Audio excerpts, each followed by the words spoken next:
share lang. Toyota Revo,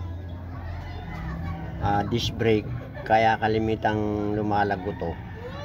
Ito yung dahilan. Ayan, maluwag na siya.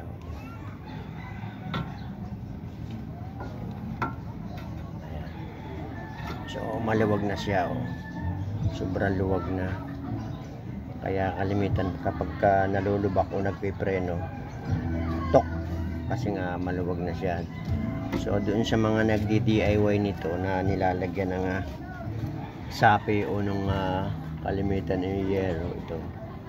Kaya dapat yan hindi masikip, kasi nga ito nagpi-play, gumagalaw-galaw. At kung maaari din kapag naglalagay nito mga DIY na ito, nilalagay ng grasa. Ayan. Pagka nagdi-DIY yung mga wala pang budget, kaya lang napaka delikado ng mga pagka hindi walang kasanayan sa pagdi-DIY, huwag gagawin.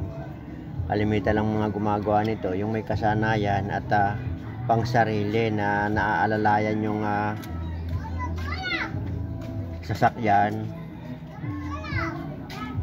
o kaya may karanasan sa mga ganitong pag-remedyo. So kung talagang walang-wala pa at sarili naman sasakyan at may kasanayan, pwede naman ito. Kasi kung sariling sasakyan, alam na ganito lang ang ginawa at madadahan-dahan.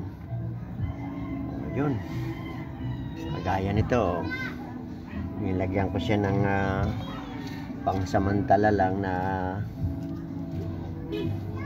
yero nga, para ibig sabihin sumikip lang, kasi nga ito lumalagtok pagka nagpipreno. At sa mga lubak talagang malakas na ang tunog. Kinakailangan mild na mild lang, na ibig sabihin ay nagagalaw pa rin. Hindi po pwedeng hindi ito gumagalaw. Ayan, eksakto lang. So yung mga nagdi-DIY nito, kinakailangan may kasanayan, kaya gumagano yan. So hindi masyadong, hindi mahigpit na mahigpit yan. Kaya paalala lang at share ko rin yung mga nagdi-DIY na kinakalangan ay mag-ingat. Huwag magkakalang nung nakikita ko sa iba na electrical tape o teflon. Hindi advisable yung, kasi yun nag-i-stack up. Mas makakabuti pa rin itong ganitong manipis na yero. At sabi ko nga lagi, dapat mas maganda na rin yung napalitan ng bago, dahil ito pang samantala lang at ito doon para sa may mga kasanayan lamang. Kaya hindi ko rin ina-advise na maglagay nito. Ito, paalala ko lang doon sa mga nagdi-DIY. Okay, ganun lang. Thank you.